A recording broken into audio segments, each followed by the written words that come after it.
የበጎ ፍቃድ አገልግሎት አቅም የሌላቸው ወገኖችን ከመደገፍ ባለፈ በነዋሪዎቹ መካከል የእርስ በርስ መረዳዳት ባህልን ለማዳበር እንደሚያግዝ በሰሜን ጎንደር ዞን ዳባት ከተማ በጎ ፍቃደኛ ወጣቶች ተናገሩ። የዞኑ ሴቶች ወጣቶችና ማህበራዊ ጉዳይ መምሪያ በጎነት ለኢትዮጵያ ከፍታ በሚል መሪ ሀሳብ ከ220 ሺህ በላይ በጎ ፍቃደኛ ወጣቶችን በማሳተፍ የተለያዩ ስራዎችን እያከናወኑ መሆኑም ተገልጿል። ወይዘሮ ዘባደር መንግስቱ በሰሜን ጎንደር ዞን ዳባት ከተማ ኗሪ ናቸው። በበጎ ፈቃደኛ ወጣቶች የአይነት ድጋፍ ስለተደረገላቸው ምስጋና አቅርበዋል። ይህም ችግራቸው እንደሚቀርፍላቸው ተናግረዋል። የመጣው የቀበሌው 2 ነው። ዘባደር መንግስቱ ይባላል እና በጣም ነው ማመሰግነው። እኔ ረዳት የለኝም፣ ጠጓሪ የለኝም። ዛሬ የተደገፍነው ድጋፍ በጣም ነው ማመሰግነው። እግዚአብሔር ይስጥልኝ። ዘይት ያረረብን በርበሬ ያረረብን ሰዎች ነን። ሰውም ደግሞ ሰው ቤት ስንሄድ ዘመድ መጡ ነው የሚሉን እንጂ ዛሬ ኑሮ ውድነት ሳለ ለዘመድ የሚደግፍ ሰው የለም። አሁን በጣም ነው ማመሰግነው። ዘይቱም ተሰተናል፣ አስቤዛም ተሰተናል፣ ምግብም በልተናል። ለሚመጣው ደግሞ ለቀጣዩ ደግሞ እኛ ረዳት የለንም፣ እንዳትረሱን በየቀኑ ደግፉን ነው የሚለው። በቤት እድሳትና በተለያዩ በጎ ተግባራት ሲሳተፉ ያገኘናቸው ወጣት ብሩክ ሰጠኝና ማናሌ ሞገስ ለአቅመ ደካሞች በፈቃደኝነት የተለያዩ ተግባራትን በማከናወናቸው የህሊና እርካታ እንዳገኙ ገልጸዋል። ለወገን ደራሽ ወገን መሆኑ የሚታይበትና ሰብአዊነት የሚገለጽበት ተግባር መሆኑንም አንስተዋል። እሺ፣ በመጀመሪያ ስሜ ብሩክ ሰጠኝ ይባላል። የዳባት ከተማ በጎ አድራጎት ማህበር አስተባባሪ ነኝ። እና በጎ አድራጎት ማለት አጠቃላይ ትርጉሙ በነፃ ወይም ያለምንም ክፍያ ሰዎችን የተቸገሩ ሰዎችን ማገልገል፣ ለህዝብ ተገልጋይ ሆኖ መቅረብ ነውና ስለዚህ በጎ አድራጎት እኔ ከጀመርኩ ወደ 2 ዓመት ሆኖኛል። ከጀመርኩበት ጊዜ አንስቶ በተለይም በዚህ ዓመት ደግሞ የአቅመ ደካማ ቤቶችን በመጠገን እንዲሁም አዲስ ቤቶችን በመስራት አቅመ ደካሞችን ወይም የተለያዩ አቅመ ደካማ ሰዎችን ልብስ በማሰባሰብ ሀብት በማሰባሰብ ልብስ የሌላቸውን ልብስ በማልበስ እንዲሁም ማዕድ በማጋራት የተለያየ የበጎ ስራዎችን ስናከናውን ቆይተናል። በተለይም ደግሞ በዛሬው ዕለት በርካታ ስራዎችን አከናውነናል በበጎ አድራጎት ማህበር አማካኝነት። ከነዚህም ስራዎች መካከል በበጎ አድራጎት ችግኝ ተከላ በደንብ ተሳትፈን በሚገባ ችግኝ ተከላ ላይ ተሳትፎ አድርገናል። ከዚህም በተጨማሪ ባሰባሰብነው ሀብት መሰረት አቅመ ደካማ ጧሪ ደጋፊ የሌላቸውን ሰዎች የምግብ እርዳታ አድርገናል። እንዲሁም ማዕድ አጋርተናል። አልባሳትንም እንዲሁ አጠቃላይ ለተቸገሩ ሰዎች አልባሳትንም እገዛ አድርገናል። ስለዚህ ከዚህ በመነሳት ሌሎች ወጣቶችንም ቀጣይ ይሄን አሪያ እየተከተሉ አጠቃላይ ግንዛቤ እየፈጠሩ እኛም ግንዛቤ እየፈጠርን ለቀጣይ ይሄ ነገር እያደገ በከተማችን የተለመደና መደበኛ ስራ ሆኖ እንዲቀጥል እኛም የበኩላችን አስተዋጽኦ እያደረግን ነው። አጠቃላይ ወጣቱም ወደዚህ ስራ ተሳታፊ እንዲሆን የበኩላችን አስተዋጽኦ እያደረግን መሆኑን ያው እናገራለሁ ማለት ነው። እሺ፣ በጎ አድራጎት እንግዲህ በጎ አድራጎት መስራት በጣም ትልቅ እርካታ አለው፣ ደስታ አለው። ምክንያቱም የተቸገሩ ሰዎችን አንስቶ ቤት የሌላቸውን ለቤት ማብቃት፣ ለምሳሌ ቀበሌ 2 ላይ በርካታ ቤቶችን ሰርተናል። ወደ 3 or 4 ቤቶች ሰርተን አስረክበናል ለአቅመ ደካሞች። እንዲሁም ጥገና ቤታቸው የሚያፈስ አቅም የሌላቸው ለመጠገን ቆርቆሮ በተለያየ ስፖንሰር በማፈላለግ እንዲሁም በተለያየ መንገድ እንትን በማለት እድሳት አድርገናል። ስለዚህ ትልቅ እርካታ አለው። በቃ ከህብረተሰቡ በቃ ተቀባይነት እያገኘን ህብረተሰቡን በርቱ እያለን ያለው ህብረተሰብ ካለው ነገር እያካፈለ በቃ እኛን እያበረታታን መሆኑ ነው። ስለዚህ በጎ አድራጎት በጣም ትልቅ እርካታ ያለውና አስደሳች ስራ መሆኑን ያው ለመግለጽ ያክል ነው። ጀመረ ስሜ ማናሌ ሞገስ ይባላል። ወረዳ ዳባት ቀበሌ 4 ያው እንደ ቀበሌ 4 ሰራ የቆየነው ስራ ያው 25 ቤት በላይ ያሉትን ጠገናናል ዘንድሮ። ያው እስካሁን ድረስ ደግሞ ያው እየሰራን የተገኘ እኛንን እስካሁን እየሰራን እንገኛለን። ሲቀጥል ደግሞ ያው የአረጋዊን ቤቶችን ጠገናናል። ያተጠገነም የጀመርነው ቤቶች አሉ። ሲቀጥል ደግሞ ያውን ያሰባሰብነው ልብስ ደፍተር እስክርቢቶ ምንም ለሌላቸው ነገር እያበረከትን የነበረ እስክርቢቶም ደፍተሩም ለህፃናቶች ለሌላቸው ለነሱም ብር ባሰባሰብ ነው ለነሱ አበርክተናል። ሲቀጥል ደግሞ ያው እንደዚህ ለሌላቸው ለምንም አረጋዊ ምንም ነገር ለሌላቸው ለነሱ ዱቄት ምናምን እያሰባሰብን እስካሁን እንደዛ እያደረግን ለነሱ እየረከን ነው።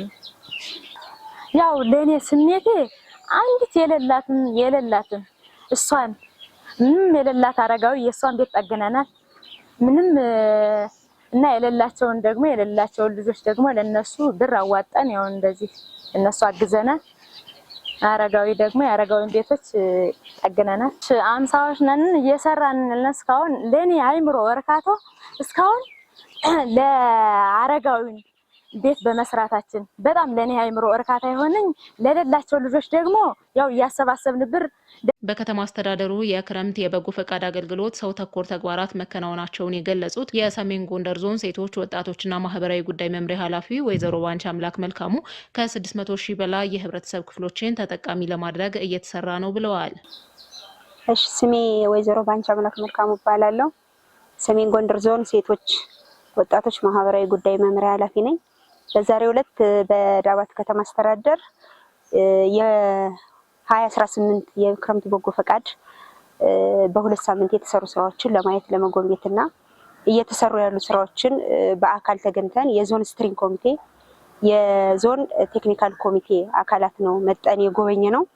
በዚህም ስራ ያው እናንተም እንዳያችሁት በርካታ ሰው ተኮር የሆኑ ከፓርቲያችን ኢኒሼቲቭ የሚመነጩ በርካታ ስራዎች ተሰርተዋል። በተለይ ደግሞ አቅመ ደካማ እና ጧሪ ቀባሪ የሌላቸው አረጋውያንን ቤት ከመስራት ከመጠገን ባለፈ የተለያዩ የእህል ድጋፎችን የአልባሳት ድጋፎችን አሰባስቦ ድጋፍ የማድረግ ስራ ተሰርቷል። ማዕድ የማጋራት ስራ ተሰርቷል። በተጨማሪ በተለይ ደግሞ አንዱ በክረምት በጎ ፈቃድ ከምንሰራቸው ስራዎች ትውልድ ግንባታ ላይ ነውና ከትውልድ ግንባታ ስራችን ጋር የሚያያዘው የመጀመሪያው የክረምት የማጠናከሪያ ትምህርትን በተመለከተ ነው።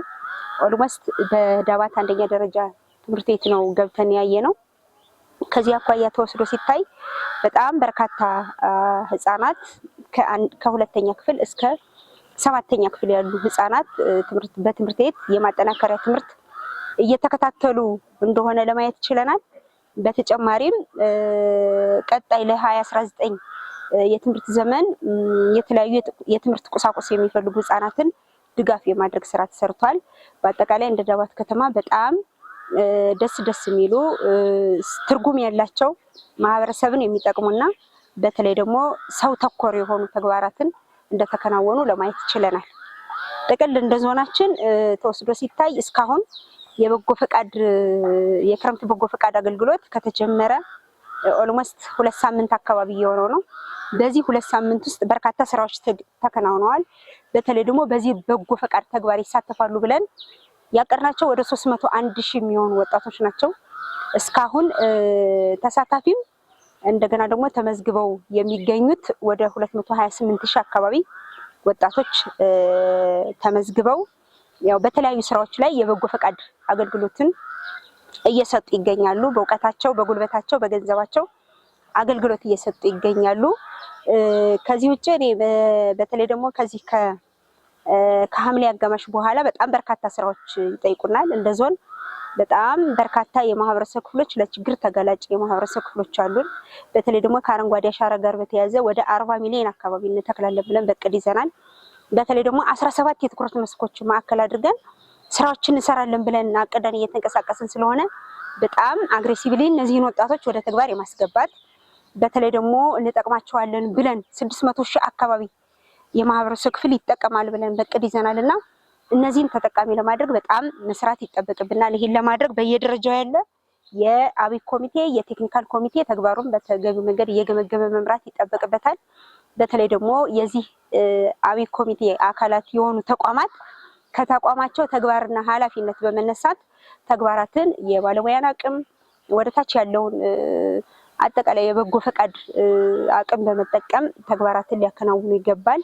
በዚህም የተሻለ ውጤት እናመጣለን ብዬ አስባለሁ። ምናልባትም መስከረም 30 እንዘጋለን የበጎ ፈቃድ ተግባርም መስከረም 30 ላይ በጣም በዞናችን ትርጉም ያላቸው የማህበረሰብን ችግር የፈቱ ውጤት ያመጡ ስራዎችን እናያለን ብዬ አስባለሁ። በተያዘው በጀት ዓመት 12 ቤቶች በአዲስ መገንባታቸውና 24 ቤቶች ደግሞ መጠገናቸውን የተናገሩት የዳባት ከተማ አስተዳደር ከንቲባ ሀብትሸት ሞገስ ችግኝ ተከላ፣ ማዕድ ማጋራት፣ የትምህርት ቁሳቁስና የአይነት ድጋፍ ተግባራት መከናወናቸውን አስረድተዋል።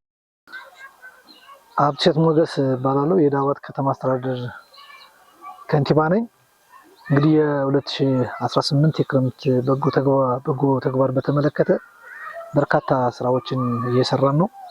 በተለይ የንቅናቄ የተጠቀምንበት በጎነት ለኢትዮጵያ ከፍታ በሚል መሪ ቃል በከፍተኛ ንቅናቄ ስራ እየሰራን እንገኛለን። አንዱ የበጎ ተግባር አንዱ የችግኝ ተከላ ፕሮግራም ነው። ዛሬ የችግኝ ተከላ ፕሮግራም በንቅናቄ ችግኝ ተክለናል። ችግኙ በከተማ ደረጃ ሲተከል ችግኙ ሁለት ጥቅሞች አሉት። አንደኛው የከተማችን አረንጓዴና ውብ ከማድረግ በተጨማሪ ለወጣቶች ስራ ዕድል ፈጠራ የኢኮኖሚ ምንጭ እንዲሆን በማድረግ በተከታታይ በየዓመቱ ችግኝ እየተከልን እንገኛለን። ዛሬ ደግሞ 2018 በበጎ ተግባር አንዱ ተግባራችን ስለሆነ የዞን የተለያዩ አመራሮችና የማህበረሰብ ክፍል ባሉበት የበጎ ፈቃድ በጎ ሰው በተገኙበት ችግኝ እየተከልን እንገኛለን። በሁለተኛ የዳ ማህበረሰብ ቤት መስራት ነው። ስለዚህ በዚህ ዓመት ወደ 12 አዲስ የሚገነቡ ቤቶች አሉ፣ ወደ 24 ደግሞ የሚጠገኑ። ስለዚህ አብዛኞቹን ኦልሞስት በማጠናቀቅና ለቤት ባለቤት ለማስረከብ ዝግጅት ላይ እንገኛለን ማለት ነው። በሶስተኛ ደረጃ እንግዲህ ያው በጎነት በጣም ለራስ ነው በሚል ከማህበረሰቡ ሀብት በማሰባሰብ 100 የሆኑ ተጋላጭ ማህበረሰብ የምግብና የተለያየ የአልባሳት የትምህርት ተማሪዎች ደግሞ በጣም ወደ ትምህርት ለመግባት የትምህርት ቁሳቁስ ችግር ያለባቸውን ተማሪዎችን በመለየት ዛሬ የተማሪዎች ቁሳቁስ ግብዓት የማሟላትም አንዱ የምራ ግብሩ ነው ማለት ነው። ከዚህ ጋር ተያይዞ ዛሬ አንዱ በመጨረሻ የምናካሄደው በተለይ ችግር ያለባቸው ሰዎች የማዕድ ማጋራት ስራም ይሰራል ማለት ነው። ስለዚህ እነዚህ ስራዎች ስንሰራ ያው እኛ በበላይነት እናስተባብር እንጂ የከተማችን ማህበረሰብ ለዚህ በጎ ተግባር አጋዥና ደጋፊ በመሆን ሀብትን በማሰባሰብ ችግኝን በመትከል የችግር ያለባቸው በጣም ተጋላጭ የሆኑ የማህበረሰብ ክፍል ቤት የሌላቸው ሰዎች ቤት በመገንባት ሀብት በማሰባሰብ የተለያዩ ፓርትነሮችና የማህበረሰብ ክፍል በማሳተፍ ነው የኔ ያለ ስራ እየሰራን ያለ ከፍተኛ ሀብት በማሰባሰብ በተለይ በዚህ ዓመት ከፍተኛ ስራ ሰርተናል ማለት ነው። ስለዚህ ይሄ የክረምት በጎ ፈቃድ ባንድ የሚቆም አይደለም፣ አመት ሙሉ የሚሰራ ነው። ግን በክረምት ስራውን እንስራ እንጂ አመት ሙሉ በመደበኛ ተግባር አድርገን የምንሰራው ስራ መሆኑ በተከታታይ የምንሰራው እየተለመደ መጥቷል። በተለይ በበጎ ተግባር የሚሳተፈው ማህበረሰብ ከፍተኛ የሆነ ቁጥር ያለው ማህበረሰብ መሆኑን በተለይ በዚህ ክረምት አይተናል ማለት ነው። ለዚህ ደግሞ አመራሩ የራሱን የሆነ ሚና እየተወጣ ይገኛል ማለት ፈልጋለሁ። አመሰግናለሁ። የበጎ ፈቃድ ስራው አመቱ ሙሉ የሚተገበር ስራ መሆን እንዳለበትም ከንቲባው አሳስበዋል።